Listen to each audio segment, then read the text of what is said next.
주 날개 밑 내가 편안히 쉬네.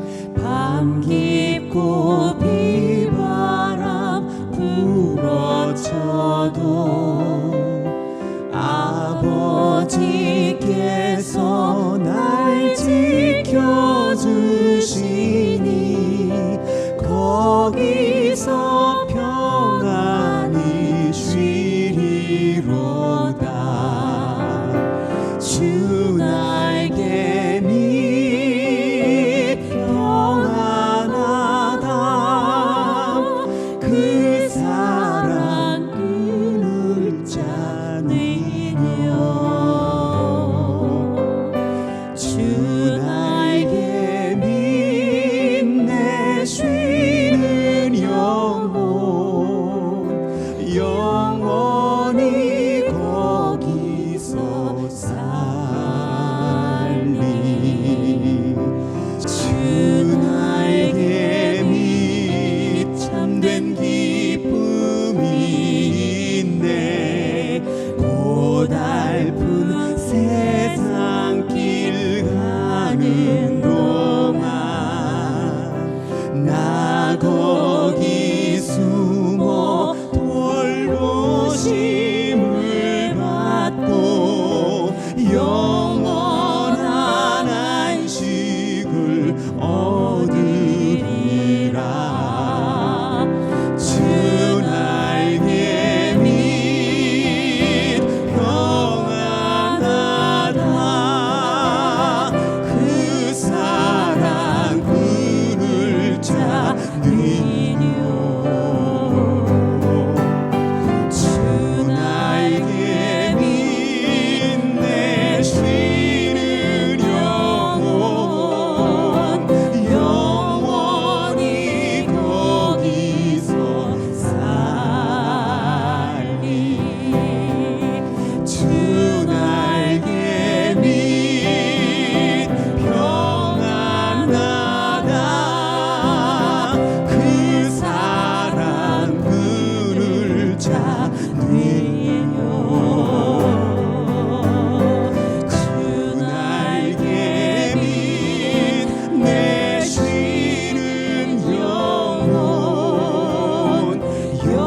영원히 거기서 살리.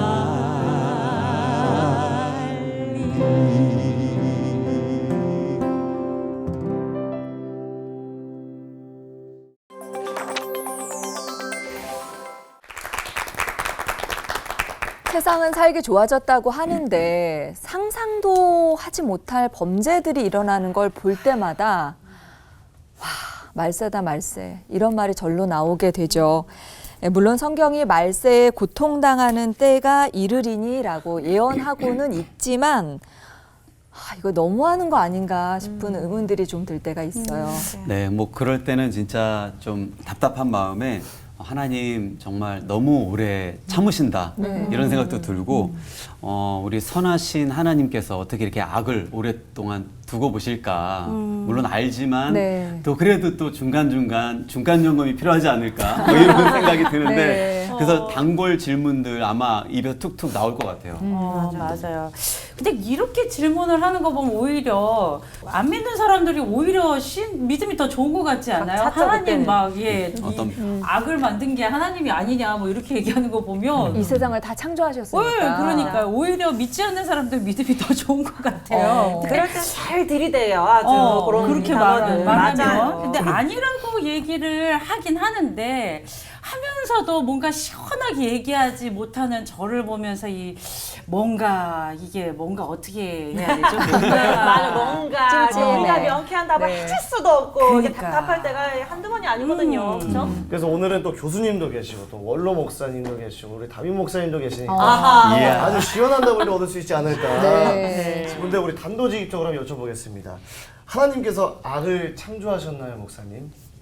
그 단답에 이해를 할 수밖에 없네요. 창조 안 하셨습니다. 예, 자연을 창조하셨고 법칙을 창조하셨고 생명체 인간까지 창조하셨는데 악은 창조 안 하셨습니다. 그럼 악이 뭐냐? 창조도 아니고 스스로 존재하는 것도 아니에요. 선한 것이 변한 거예요. 변질된 거예요. 변질. 하나님은 악을 창조하시면 아니고 또 디모데전서 4장 4절 보면은 모든 것이 선하다 그랬어요. 하나님의 창조는 하나님 악을 창조 안 하셨습니다. 네. 악은 하나님과 무관합니다.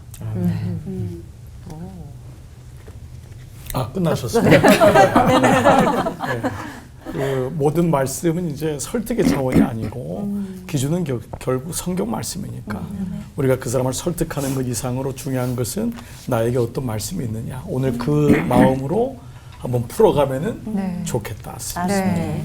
뭐 답은 다 나온 것 같습니다. 네. 여기서 녹화를 마쳐도 되나 굉장히 명쾌하게 얘기해 주셨지만 설교에서 그 이유를 좀 더 자세하게 들어보고 싶네요. 박종순 목사님 설교부터 청해 듣도록 하겠습니다.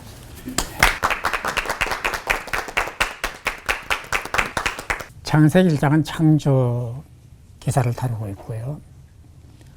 2장은 에덴 동산, 그리고 3장으로 건너가면은 인간의 타락 기사가 나옵니다. 본래 아담 하와는 하나님의 형상대로 지음받은 아주 행복한 사람들이었습니다. 결혼식도 하나님이 주선하시잖아요. 그 최초의 결혼식 에덴 동산, 결혼식장은 에덴 동산, 신랑은 아담, 신부는 하와, 축하객은 에덴 동산에 있었던 모든 그 피조물들, 생명체들이었겠죠. 그리고 주례는 하나님. 주제사를 요약하면 두 가지예요. 사랑해라, 하나가 되라.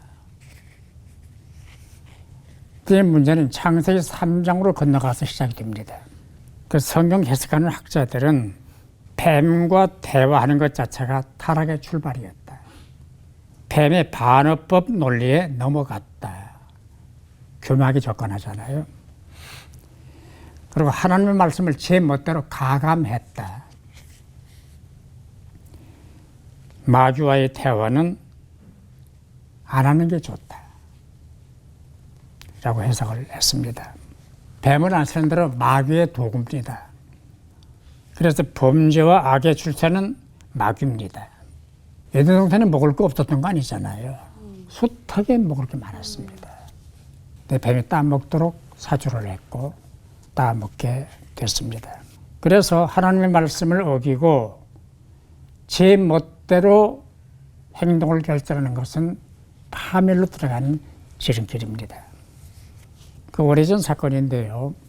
그 직장을 얻지 못한 아들이 있었는데 어떤 날 부모님을 찾아가서 용돈을 달라고 그랬어요. 그 아버지가 화를 내면서 너는 눈이 없냐, 손이 없냐, 발이 없냐. 왜 딴 애들은 다 취직해서 돈 벌고 사는데 너는 맨날 돈으로 들어오냐. 막 잔심을 빡 긁었어요. 그리고 지 숙소로 돌아왔는데 까만 물체가 나타나더니 야 이놈아 너는 자존심도 없냐? 너는 속도 없냐? 그렇게 멸시당하고 우리가 살아? 죽여라 죽여라.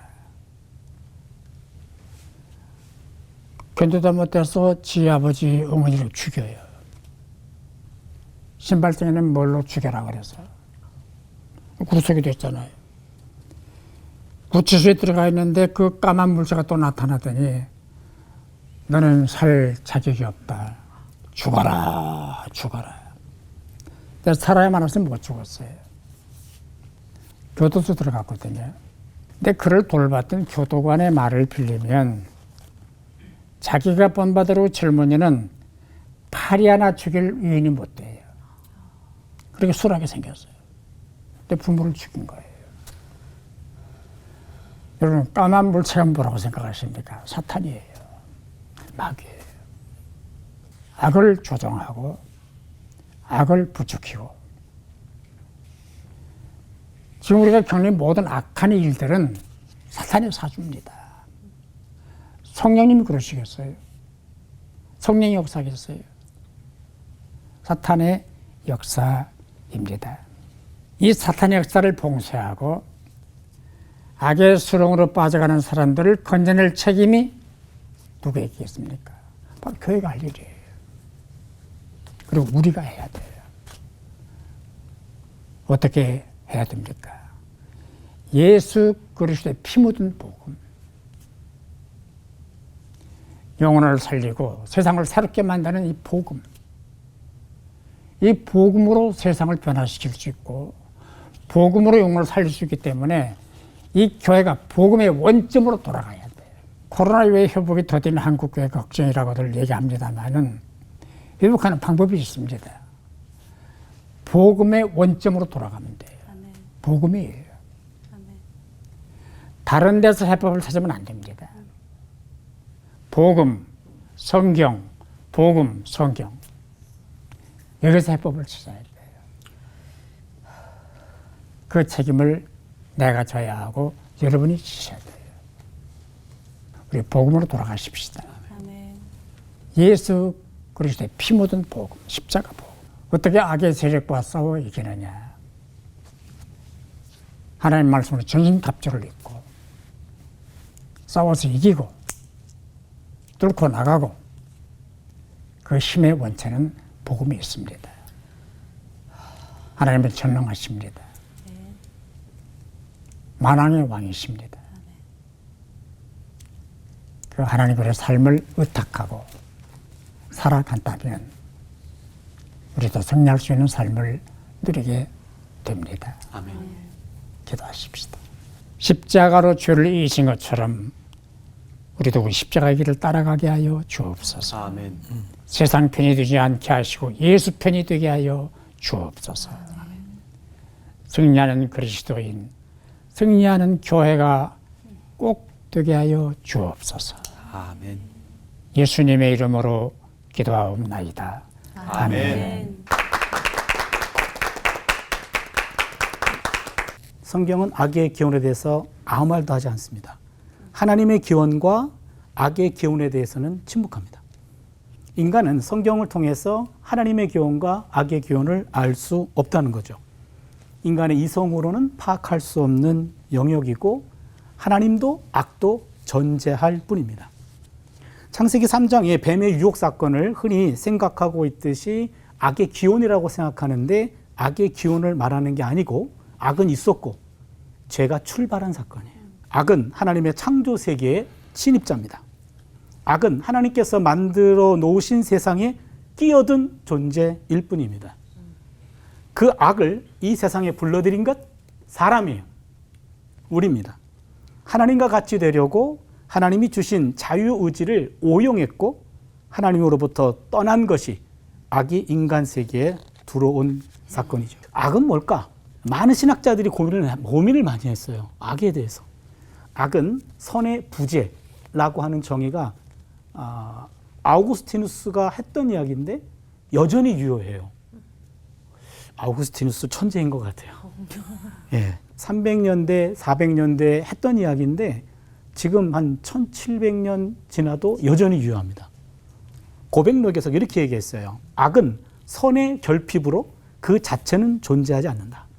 악이 실제로 있어 보이지만 그 자체로는 존재하지 않는다는 거죠. 선한 존재의 반대는 악한 존재가 아니라 선의 부재일 뿐이에요. 하나님만이 유일하고 하나님이 악을 만들지 않았다라고 하는 그리스도교 신앙과 잘 부합되는 설명이죠. 악은 하나님이 원하시는 실제가 아닙니다. 창조의 부수적인 현상일 뿐입니다. 물체가 있으면 부수적으로 그림자가 생기는 것과 같은 이치죠. 그림자는 실체가 아닙니다. 허상입니다.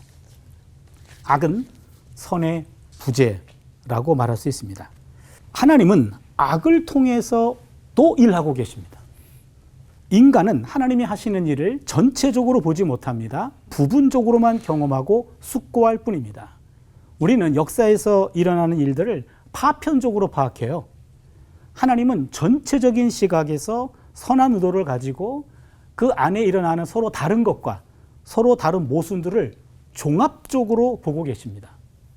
마치 우리가 모자이크 바로 앞에 서면은요, 이게 어두운 타일 조각하고 밝은 타일 조각만 보여요.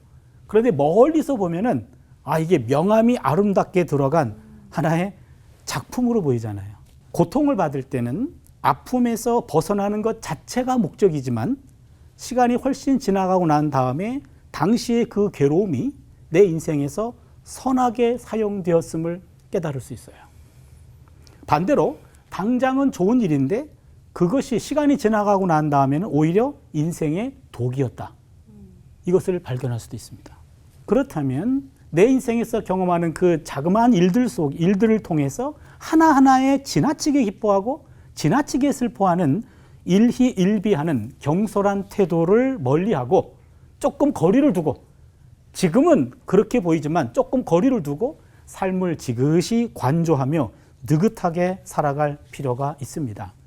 하나님은 세균처럼 여기저기서 생겨나는 악을 소독약으로 멸균하듯이 한꺼번에 다 없애버리시지 않으셔요.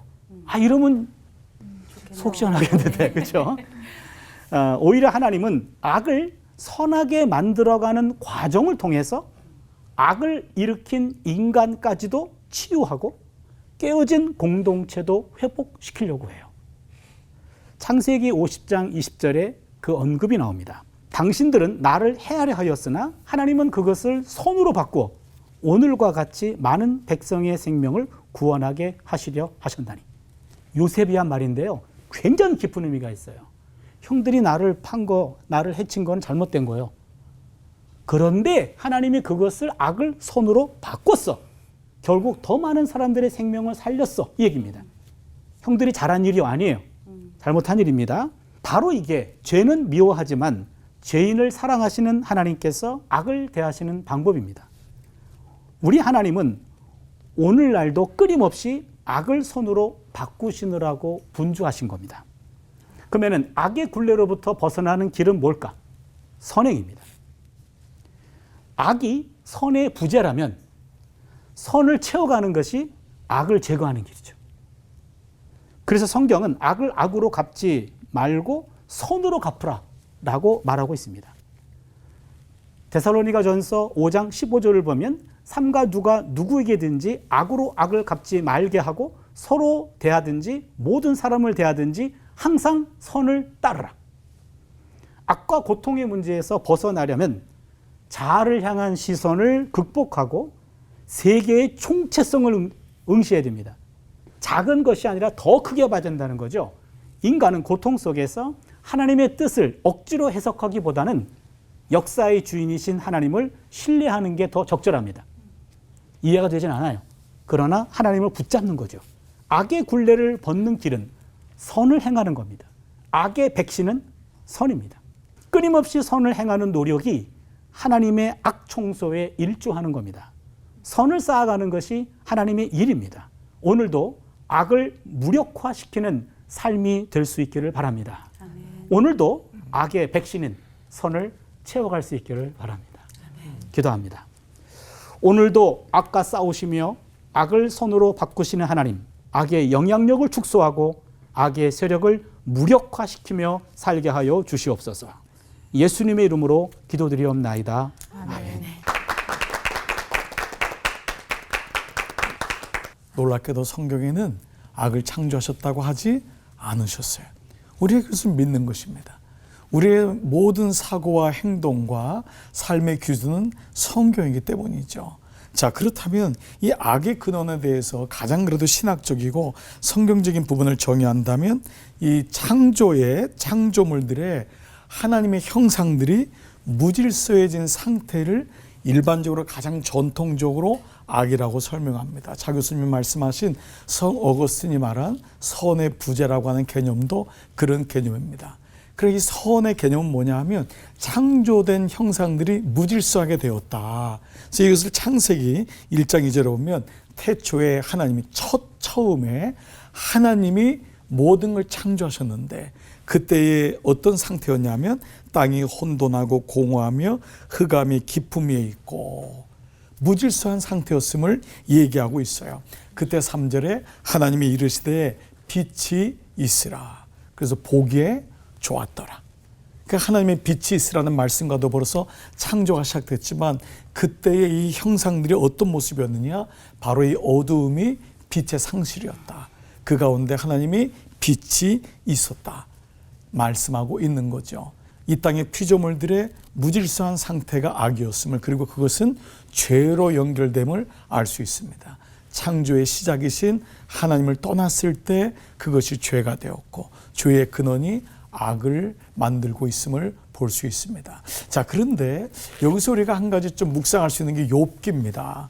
우리가 보통 욥기는 이 고난을 받은 사람 욥에 대한 이야기지만 사실 근원적으로 보면은 이 욥은 왜 하나님이 왜 악에 대해서 혹은 이런 고난에 대해서 개입하지 아니하시는가? 그 부분이 사실 욥의 주제라고 할 수 있어요. 여러분, 욥이 어떤 사람이죠? 당대 의인이라고 했어요. 그러니까 하나님을 아는 사람이에요. 그에게는 물질적으로도 엄청난 축복이 있었고 너무 행복한 가족을 이루고 있었죠. 근데 어느 날 고난이 온 거예요. 하나님이 이 성경에 보면은 이 사단에게 그 고난을 허락하셨다고 했어요. 정체를 알 수 없는 고난이 왔지만 사실 욥이 이해하기는 너무 어려웠어요. 왜냐하면 그는 의인이었기 때문에 이미 의인을 의인으로 만들기 위한 고난은 아니었잖아요. 이미 의인이었어요. 그런데도 불구하고 악이 왔던 거예요. 그러니까 이것을 해석을 할 수가 없는 거예요. 너무 힘든 나머지 아내가 뭐라 하죠? 차라리 하나님을 저주하고 죽어라. 그러니까 몸에 너무 고통까지 왔던 거예요. 게다가 새 친구들이 와가지고 네가 죄 져서 그런 거다. 가만히 잘 생각해봐라. 네가 하나님 앞에 죄를 지은 결과다. 그런데 아무리 욥이 생각해도 아닌 것 같아요. 그래서 하나님 앞에 도대체 뭐예요? 이 악의 근원은, 고난의 근원은 뭐예요? 하나님 좀 말씀해 주세요 라고 할 때 하나님이 지진 가운데서 큰 소리로 욥에게 말씀하시죠. 그때 이 하나님이 등장하는 장면이 나와요. 그때 그 말씀들이 여러 가지 말씀이 있지만 욥기 3장 이후에 보면은 너가 이것을 이해할 수 있겠느냐? 너가 내가 이 땅을 창조할 때 거기 있었느냐? 내가 이 땅의 모든 것을 만들 때 거기 있었느냐? 햇살이 들어올 때 네가 그 햇살이 어디서 왔는지 이해하느냐? 너가 삶의 고난이 왔을 때 그 고난이 어디로부터 왔는지 알 수 있느냐? 내가 모든 동물들의 이름을 지을 때 너는 그때 거기 있었느냐? 이런 모든 사건들을 얘기해요. 근데 그때 욥이 뭐라고 하냐면 내가 이전에는 듣기만 하였더니 이제는 눈으로 보나이다. 물론 이 말씀이 욥이 모든 것을 깨달은 건 아니었어요. 그러나 비로소 욥은 이 모든 부분이 내가 이해될 수 있는 부분은 아니었구나 라는 것을 전제로 해서 주님 앞에 고백해요. 그러면서 하나님이 그 욥에게 모든 것을 회복시켜요.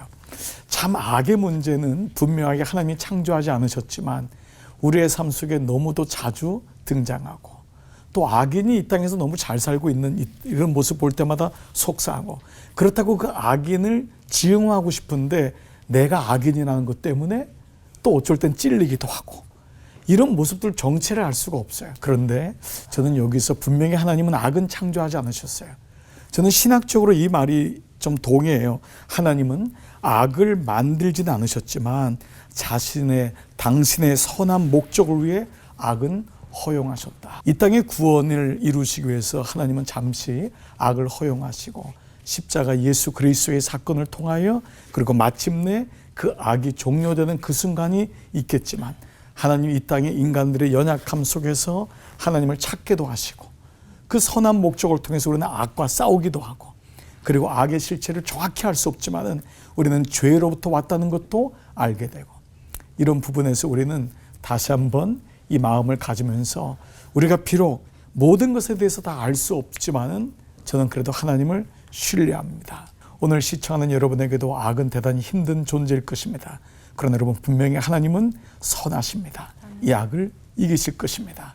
하나하나 우리의 머리로 이해되지 않지만 우리의 삶에 여백을 놔두고 지금은 거울을 보는 것 같이 옛날에 청동기 거울이었잖아요. 희미하지만 그때는 주님 앞에 가서 주님 왜 그러셨어요? 라고 물을 때 우리는 얼굴을 마주하는 것처럼 답을 얻게 될 줄 믿습니다. 기도하겠습니다. 하나님, 광야 속에 살아가면서 주님 잊지 않고 악에게 넘어지지 아니하고 끝까지 승리하신 예수님처럼 우리 모두도 승리하게 하여 주시옵소서. 예수님의 이름으로 기도드리옵나이다. 아멘.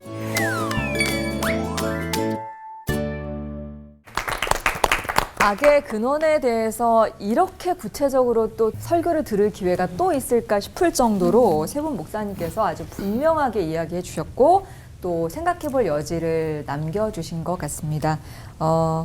그렇지만 또 목회하시면서 연구하시면서 가장 또 답하기 곤란한 질문이 이 악에 관한 문제가 아닌가라는 생각도 들었어요. 네, 한번 저는 첫 질문으로 목사님들의 어떤 솔직한 그 평상시의 어떤 이런 상황 속에서의 느낌을 좀 듣고 싶은데요.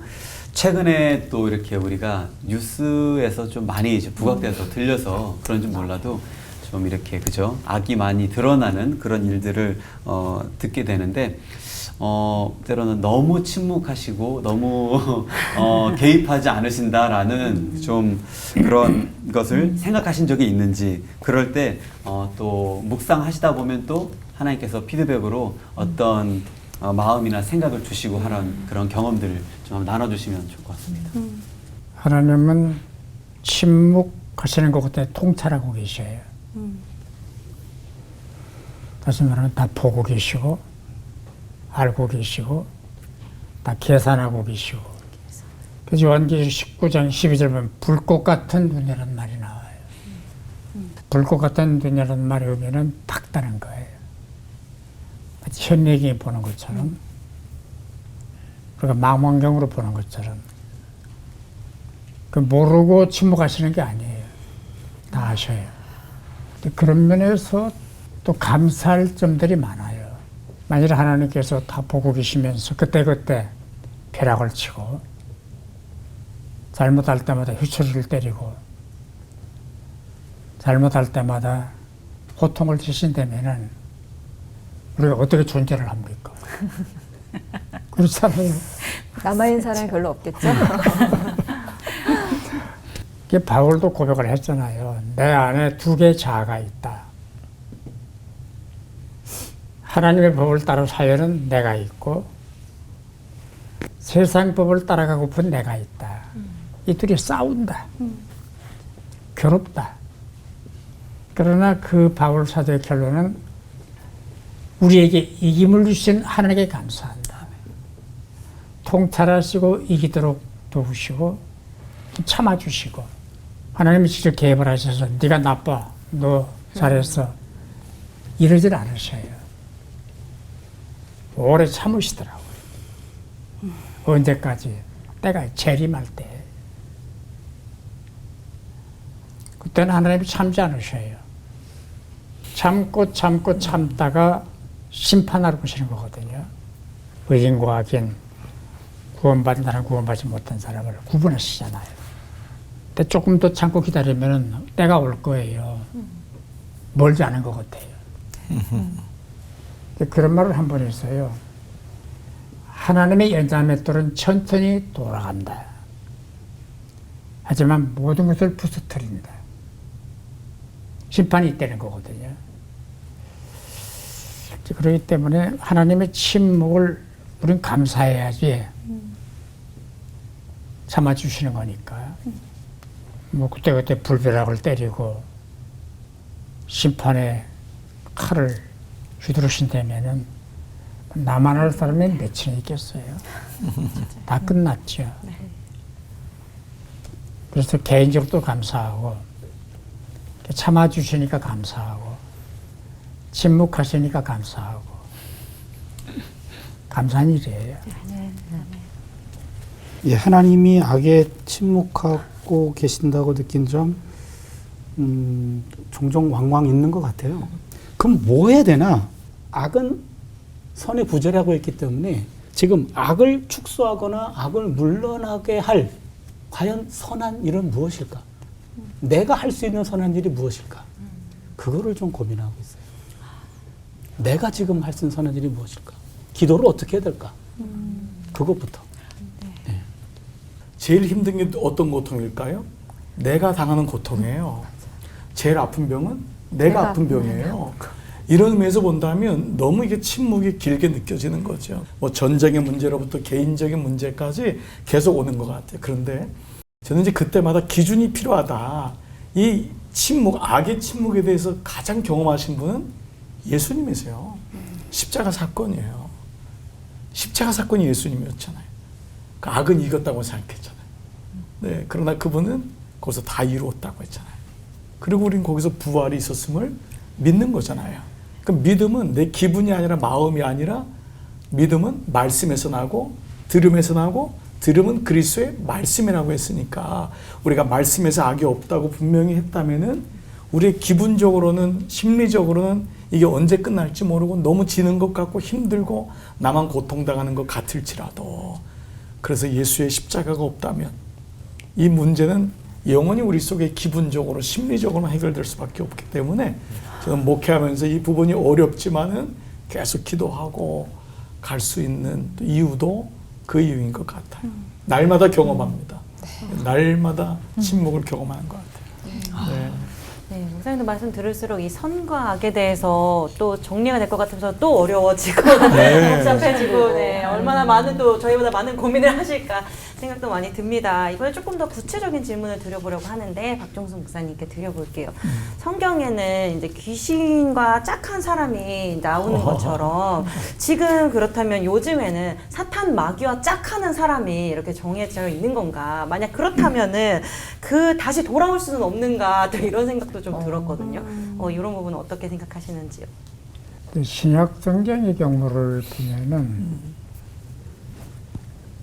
그 귀신 들려서 발작한 사람은 작고요.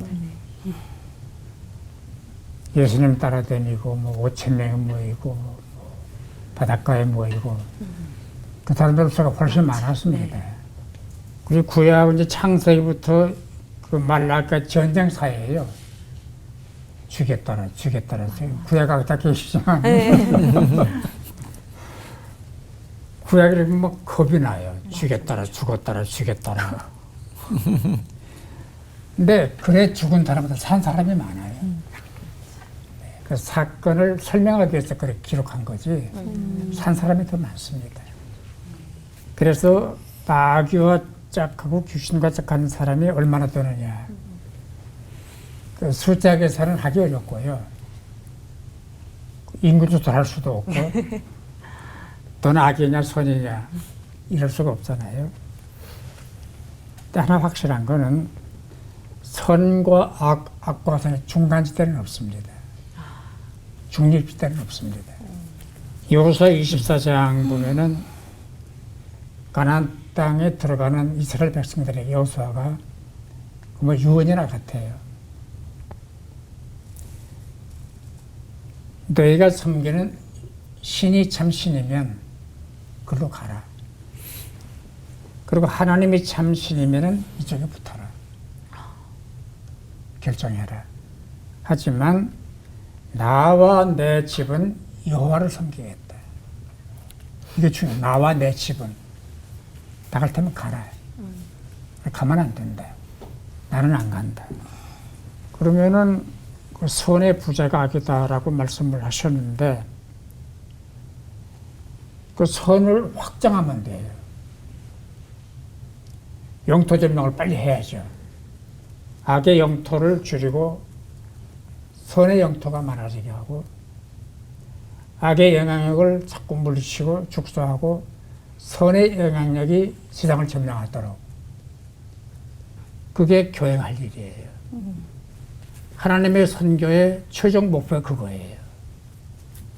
이 땅에 하나님의 나라를 건설하는 거. 천국 가는 거 말고 이 다음에 갈 거니까 이 땅에 대한민국이 하나님의 나라가 되게 하는 거. 그거 어떻게 가능하냐. 저들 하는 얘기지만 복음이에요. 이전 것은 지나가서니 보라 새 것이 되었도다. 누구든지 그리스도 안에 있으면 새로운 피조물이다. 이 새롭게 하는 생명의 복음을 전하는 것. 방송 매체도 그걸 해야 되고 교회도 그걸 해야 되고 선교단체도 그걸 해야 되고 우리가 할 일은 이쪽 영토를 넓히자. 그래서 이쪽이 죽어버리게 만들자. 개혁이. 그렇게 답할 수 있겠네요. 파이팅. 힘을 내야겠네요. 네. 저는 오늘 말씀 중에 그 이해가 잘 안 되는 부분이 좀 있어요. 그러니까 하나님께서는 선한 목적을 위해서 악을 허용하시기도 한다는 거, 그게 너무 무서운 일 같은데 욕과 같은 일이 제게 생긴다면 이게 다 선하신 하나님의 뜻이야 하면서 수긍하고 초연할 사람이 또 누가 있을지 우리 장차영 목사님께. 네, 내가 얘기했으니까. 자, 또 분위기를 좀 업해가지고. 참 이게 어려운 부분이에요. 그런데 이제 욥은 의인이라고 했잖아요. 그런데도 불구하고 하나님이 그를 통해서 우리에게 이제 말씀하시는 게 있는 거잖아요. 이 땅에 내가 악을 허용한 이유가 있다. 그러면서 내가 지금은 지금까지 들었지만 눈으로 봅니다 하면서 하나님과의 관계 속에서 그가 이제 그걸 억셉트하는 거라고 받아들이는 거예요. 사실 인생은 어찌 보면 수동태입니다. 인생이 능동태가 아니에요. 우리가 이 땅에 태어난 것도 내가 원해서 태어난 게 아닙니다. 하나님이 이 땅에 우리를 부르셨고 살아가다가 주님이 우리를 부르시면 또 가는 거예요. 소명, 소천, 다 부를 소자잖아요. 그걸 보면은 우리는 굉장히 내가 주체로 돼가지고 살아가려고 할 때가 많아요. 내가 결혼하고 내가 직장 다니고 내가 이만하다고 하는. 성경을 이걸 자기의라고 하잖아요. 근데 하나님이 악이라고 하는 거 이거 참 전체적으로 얘기하기는 어려운데 그게 고통이든지 고난이든지 생각지 못한 어려움이든지 이게 우리 민우 형제 이해가 잘 안 된다고 하지만 사실은 민우 형제에게도 갑작스러운 일이 있었을 거예요. 나는 왜 이런 집에 태어났었어야지? 나는 왜 태어나서 병을 가지고 태어나야 되지? 왜 이런 모습이지? 우리 다 보여지는 시대 속에 살고 있잖아요. 거기에 비하면 장애우들이라든지 거기 가난한 사람이라든지 아픔이 있는 사람은 왜 이런지를 몰라요. 그런데 우리가 그때 하나님이라는 단어가 없다면 우린 다 주저앉을 거예요. 자포자기하고 우린 저주받은 인생이구나. 끝날 거예요. 근데 하나님이 눈이 먼 우리 장애우를 고칠 때 뭐라 그랬어요? 제자들이 이게 부모의 죄입니까? 이 사람의 죄입니까? 하나님의 영광을 드러내기 위함이라고 했죠. 그 안에 본다면 분명히 하나님이 허용하시는 부분이 분명히 있고 이걸 통해서 선을 저는 이루어 가시리라. 그것이 우리의 말씀적인 성경적인 말씀이라고 생각합니다. 네. 그런 부분들을 잘 잡고 살아가야겠습니다. 그런데 이제 종말이 오면 하나님께서 심판하신다고 하셨잖아요. 그런데 지금 일어나는 끔찍한 범죄들을 보거나 이제 뉴스들을 보면은 또 마음이 심란해요. 맞아, 언제까지 맞아. 기다리기만 해야 되는 이 상황들이 너무 또 답답하기도 하고 그런 자괴감이 들기도 하는데요. 우리 차준희 목사님께 질문 드려보겠습니다. 이런 상황에도 우리는 종말을 기다려야 하잖아요. 그럴 때 우리 그리스도인들은 그렇다면 무엇을 바라보며 이렇게 살아가야 할지 좀 말씀해 주시면 좋겠습니다. 네, 예. 동일한 문제로 고민했던 시편의 저자가 있어요. 시편이요. 73편인데 이분이 아니 악한 사람들의 형통함을 보고 이게 뭐야? 그죠. 저 악한 사람들이 평안해. 아니 재물도 점점 더 불어나네. 이게 뭐야 이거? 마음 어려워. 아니 이게 뭐야 하나님? 많이 힘들어져. 힘들어지죠. 예. 근데 이분이 73편 17절에 반전이 일어나는데 뭐라고 말하냐면 하나님의 성소에 들어갈 때야 그들의 종말을 내가 깨달았나이다. 이 대목이에요. 지금까지 생각은 지성이었어. 근데 하나님의 성소 안에 들어가서 영성을 깨달아요. 영성이 지성을 압도했어요. 그때 영적으로 깨달은 바가 있는데 18절에 보니까 주께서 참으로 그들을 미끄러운 곳에 두시며 파멸에 던지시니 19절에 그들이 어찌하여 그리 갑자기 황폐되었는가. 놀랄 정도로 그들을 전멸하였나이다. 이거죠. 몰라요. 그러니까 우리 종말 그러니까 저거 마지막 때까지 기다려야 돼? 언제까지 기다려? 그런데 갑자기 미끄러운 곳에 두어서 미끄러지게 하는 그런 날이 올 수 있다. 개인적인 종말이에요.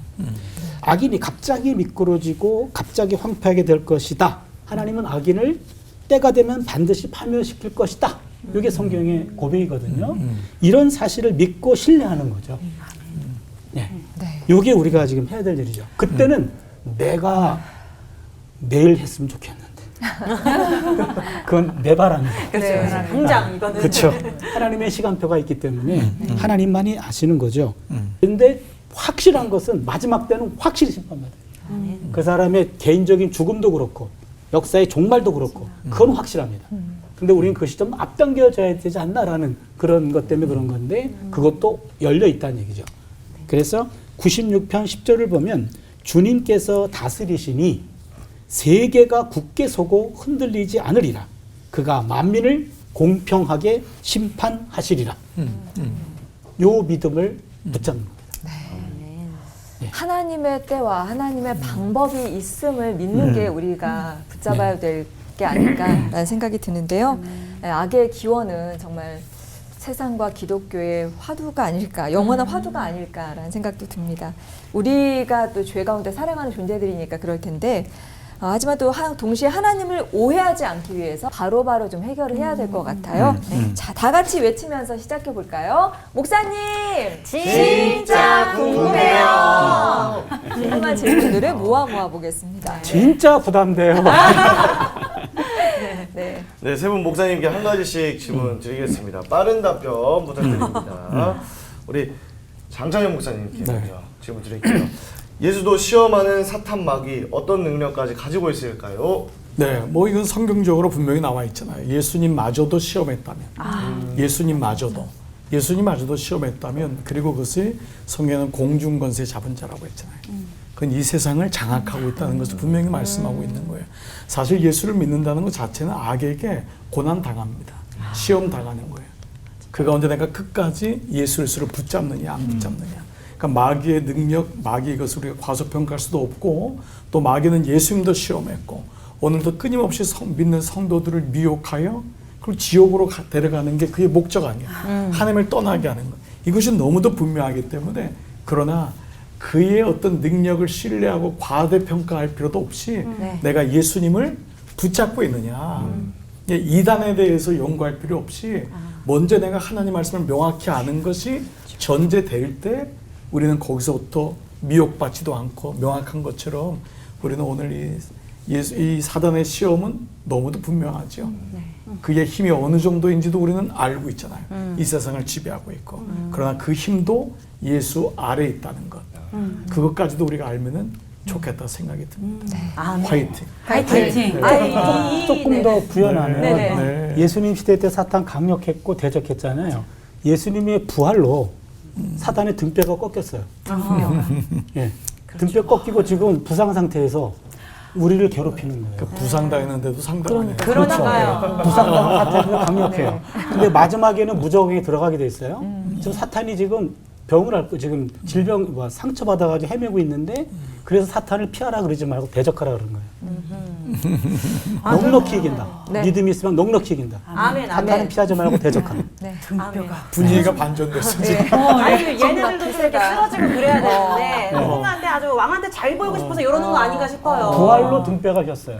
그렇다면 왕 악마한테도 왕이 있는 건가 그런 거 질문 드려봅니다. 왕은 없는 것 같은데요. 네.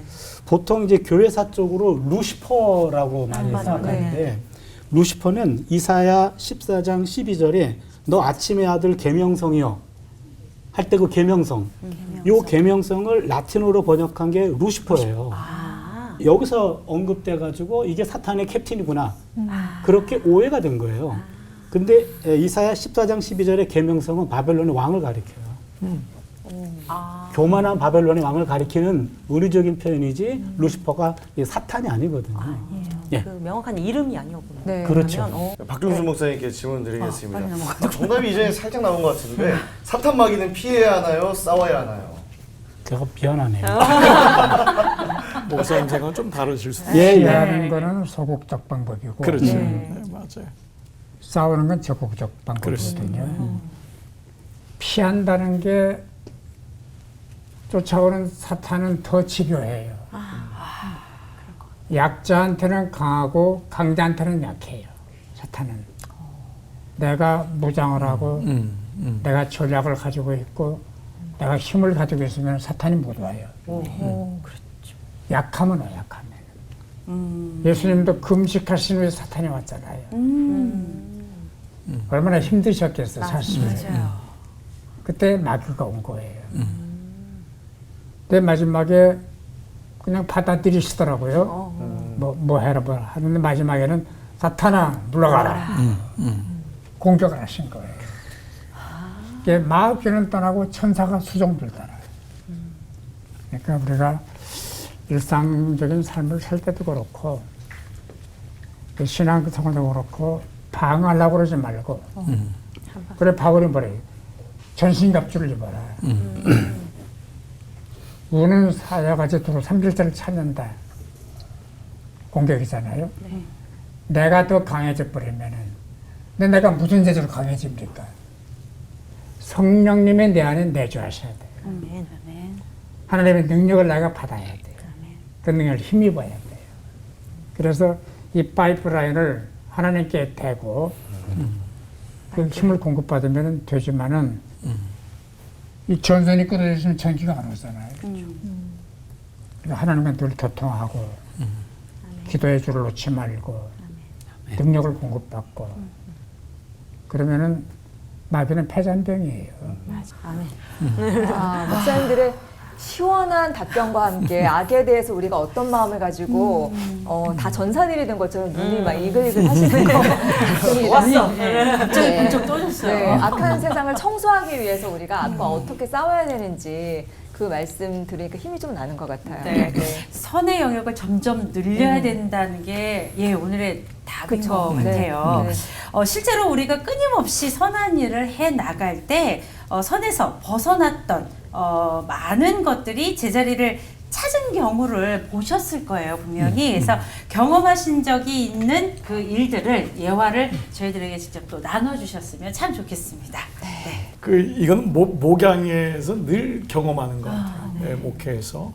목회에서야말로 정말 늘 힘들었던 분이 결국 그것을 이기고 나오고 회복했을 때의 그 기쁨은 뭐 이루 말할 수 없죠. 그러나 이것이 어떤 단기전이 아니에요. 이거 우리가 주님 앞에 갈 때까지 계속 반복되는 거죠. 그러니까 사실 그래서 그 쓰러지지 않고 그 흔들리지 않고 피는 꽃이 없잖아요.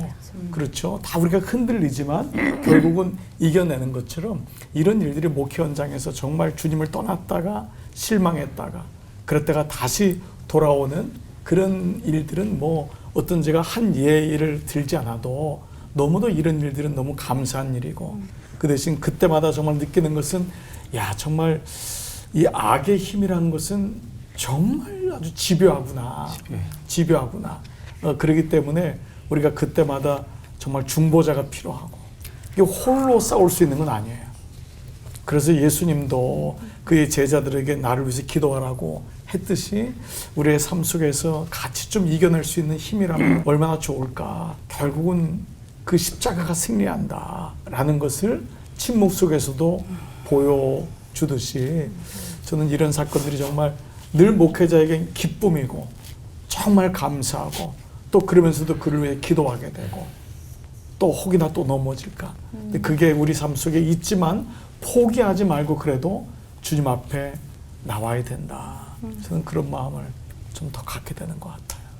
제가 그 안산 지역에 한번 집회를 하러 간 적이 있었는데 세월호 그 가족들이 이제 있는 그런 교회였어요. 근데 그 교회에 여전도사님 따님이 이렇게 된 거예요. 그래서 직접 이렇게 대면하게 된 거죠. 그런데 그 교회를 보니까 그분한테 들은 말인데 대부분의 그 일을 당한 세월호 유가족 기독교인들이 교회를 다 떠났대요. 교회에서 부둥지를 못한 거예요. 아직도 우니? 하나님 나라에 대한 믿음이 없어? 이런 거예요. 근데 그분들은 아직 눈물이 남아 있거든요. 그거를 이해를 못 하는 거예요. 근데요, 여러분 그 남편이 이러면은 뭐라 그러죠? 남편 없는 사람을 과부라 그러죠. 그리고 아내가 없으면은 호랍이라 그러잖아요. 부모님이 없으면은 고아라 그러죠. 자녀를 잃으면 뭐라 그럴까요? 용어가 없어요. 자녀를 잃게 되면 인생이 없는 거예요. 그런 아픔을 갖고 있는 거거든요. 그분들이 직장으로 복귀 못한 분들도 많아요. 지금까지도. 근데 그거는 오히려 교회가 더 이해를 못하는 거예요. 믿음이 그렇게 없어? 이러는 거예요. 그런데 그 한 교회가 끊임없이 그분들을 찾아가요. 그분들을 위해서 목공소를 마련해주고 새롭게 직업을 알선해주고 끊임없이 그 교회 거기를 찾아가고 끊임없이 1년마다 함께 예배드리고 이걸 해주는 거예요. 많은 사람들이 욕하기도 해요. 그 목사님에게, 그 교회에게. 그러나 이건 우리가 끝까지 함께 눈물이 마를 때까지 함께 울어줘야 된다. 라고 하면서 그 교회 전사님 거기 계셔요.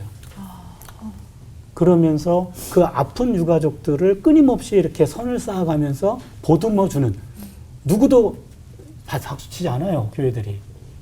그런데 끝까지 그들을 보듬어주면서 거기 가면 그 사람 조금씩 표정이 살아나는 걸 봐요. 그걸 보면서 아, 이게 선이 역사하는 자리구나. 그걸 보면서 마음이 흐뭇했어요. 여자분들인데 옛날 얘기입니다. 넘어져서 여기가 나가고 또 무릎이 나가고 그런 분이 있었어요. 아유, 너무 감사해요. 머리 안 깨져서 감사해요. 이건 고치면 되는데 머리 다치면 고치지도 못하고. 제가 바보 될 뻔도 하나님 너무 감사해요. 그러고 다음 주에 감사 헌금을 하는 거예요. 다른 분이 넘어져서 다쳤어요. 비슷해요. 하나님 뭐 하냐 이거예요.